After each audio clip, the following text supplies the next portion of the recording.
Hey guys, so today we're reading Numbers chapter 19, and today's verse of the day is Luke 19 verse 38. Blessed is the King who comes in the name of the Lord, peace in heaven and glory in the highest. Amen. So today we are reading Numbers chapter 19. Numbers chapter 19. The Lord said to Moses and Aaron, "This is a requirement of the law that the Lord has commanded. Tell the Israelites to bring you a red heifer without defect or blemish, and that has never been under a yoke. Give it to Eleazar the priest. It is to be taken outside the camp and slaughtered in his presence.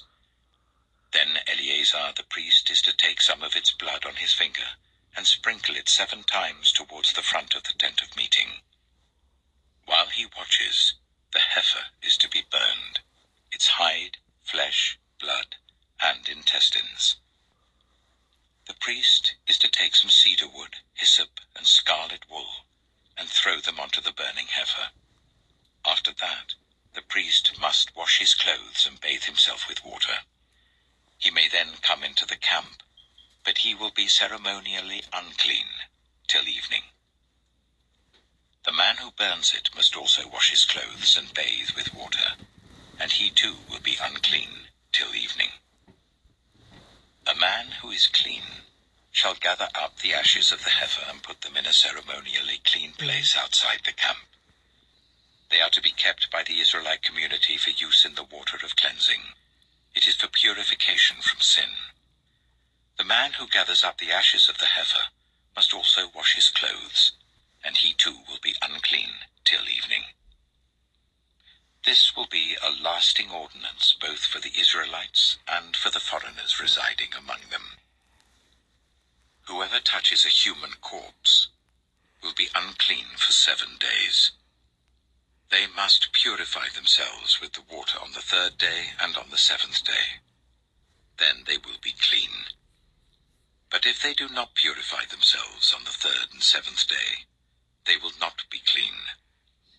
If they fail to purify themselves after touching a human corpse, they defile the Lord's tabernacle. They must be cut off from Israel. Because the water of cleansing has not been sprinkled on them, they are unclean. Their uncleanness remains on them. This is the law that applies when a person dies in a tent. Anyone who enters the tent, and anyone who is in it, will be unclean for 7 days. And every open container without a lid fastened on it will be unclean. Anyone out in the open who touches someone who has been killed with a sword, or someone who has died a natural death, or anyone who touches a human bone or a grave, will be unclean for 7 days. For the unclean person, put some ashes from the burned purification offering into a jar, and pour fresh water over them. Then a man who is ceremonially clean is to take some hyssop, dip it in the water and sprinkle the tent and all the furnishings and the people who were there. He must also sprinkle anyone who has touched a human bone or a grave, or anyone who has been killed, or anyone who has died a natural death. The man who is clean is to sprinkle those who are unclean on the 3rd and 7th days, and on the 7th day he is to purify them. Those who are being cleansed must wash their clothes and bathe with water, and that evening they will be clean. But if those who are unclean do not purify themselves, they must be cut off from the community, because they have defiled the sanctuary of the Lord. The water of cleansing has not been sprinkled on them, and they are unclean. This is a lasting ordinance for them.